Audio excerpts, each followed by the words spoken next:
second time, and I call the member for Mayo. Thank you, Deputy Speaker. The government's recent reforms to broadcasting legislation have been welcome. Recently, I voted in support of reducing the licence fees on Australian free-to-air broadcasters. These are broadcasters who invest heavily in local Australian content, employ Australian workers and serve as a fantastic training ground for Australian talent. I note that my Nick Xenophon colleague, Senator Sterling Griff, moved amendments to abolish licence fees entirely, but the major parties rejected these amendments.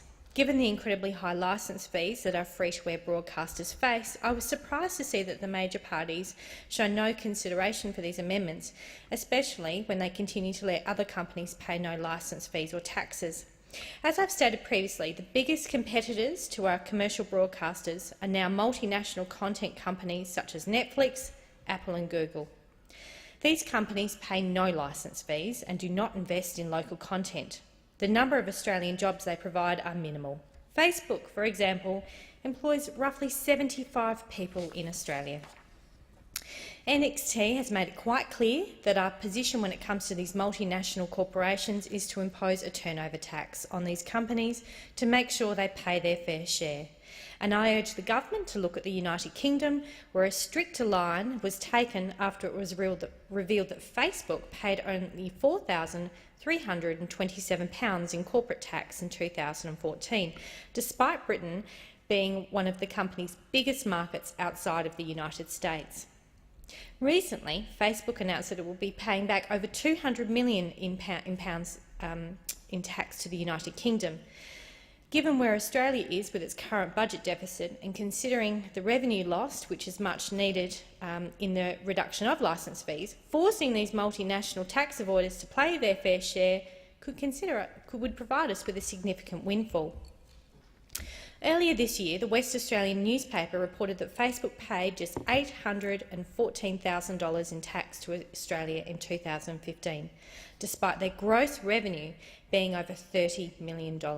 This is staggering in itself, but given that the investment bank Morgan Stanley estimates that Facebook earned over $500 million from advertising in Australian markets alone during the same time, some serious questions have to be asked about how their disclosure practices are and the tax that they pay.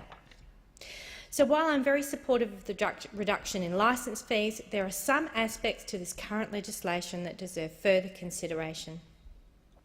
The majority of stakeholders that I've met with on this issue support the removal of the 75% audience reach rule, which prohibits a person from holding a commercial television licence, which covers more than 75% of people in Australia.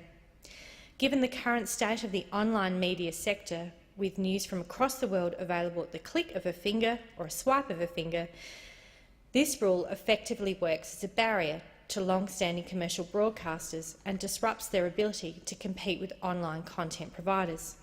My biggest concern with this legislation is the proposed 2 out of 3 rule that will remove the limitation that precludes one person or one company from owning more than 2 out of 3 traditional media platforms in a certain area.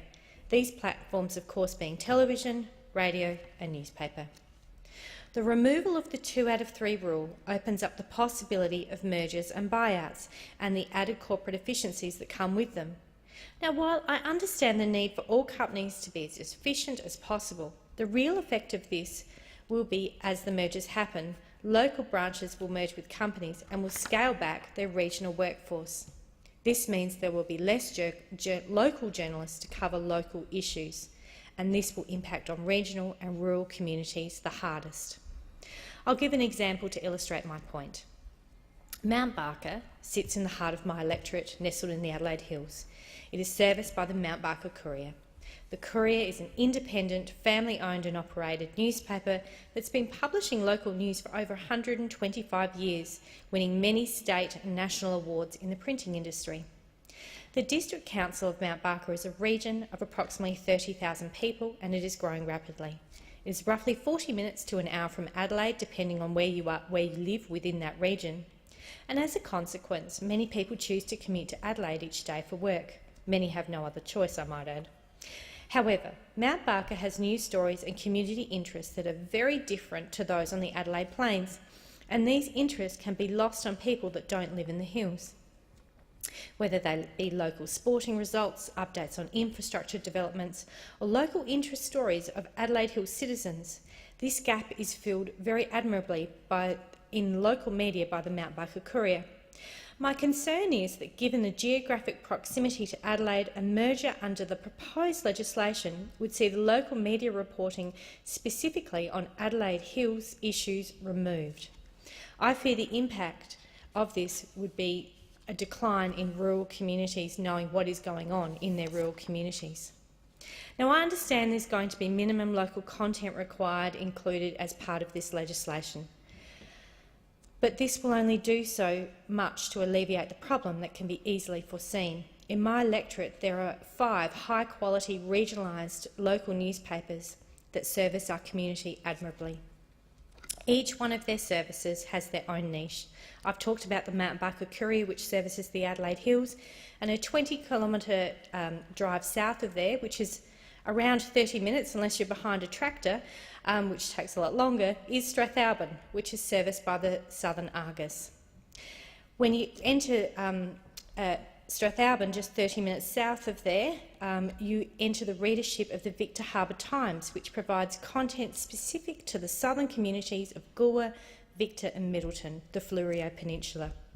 And a short ferry down from there is from Cape Jervis, you hit Kangaroo Island, where locals read The Islander with great interest every week. I mustn't neglect to mention the Adelaide Hills Weekender, which services a number of towns throughout our region. As you can see, Deputy Speaker, we have regionalised high-quality newspapers, and I want to ensure their longevity and that they will not be compromised. And all of these newspapers are geographically close to each other and independent of the metropolitan area of Adelaide, but they each service their own specific communities.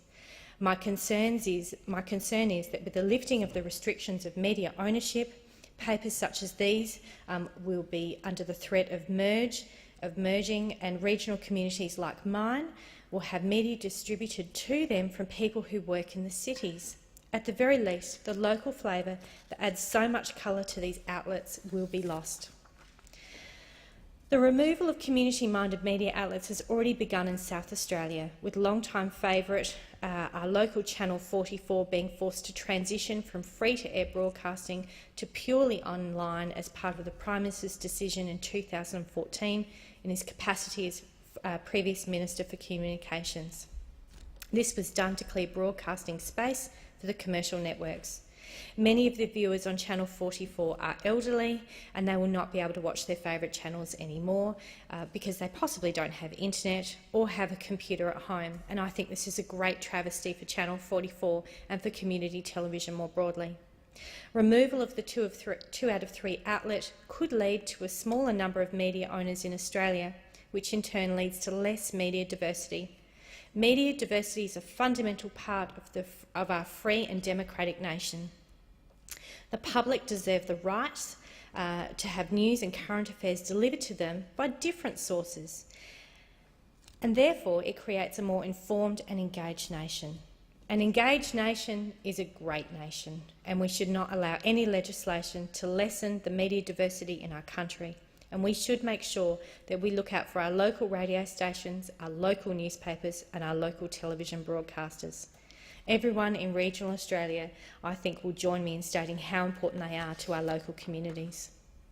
So while I welcome the broadcasting reforms that the government has already passed, and although I believe they should have gone further, allowing our homegrown broadcasters to be competitive with international giants is a step in the right direction. And I hope the government will follow the lead of the Nick Xenophon team and examine the paid taxes, or the lack of, by these companies such as Google, Facebook and Apple. So my colleagues and I are still considering the legislation, and of course my Senate colleagues will have a greater time to consider. So today I will give my cautious support to this bill, and that will allow my Senate colleagues to consider the bill in further detail and move any necessary amendments in the upper house where we consider appropriate. Thank you. I thank the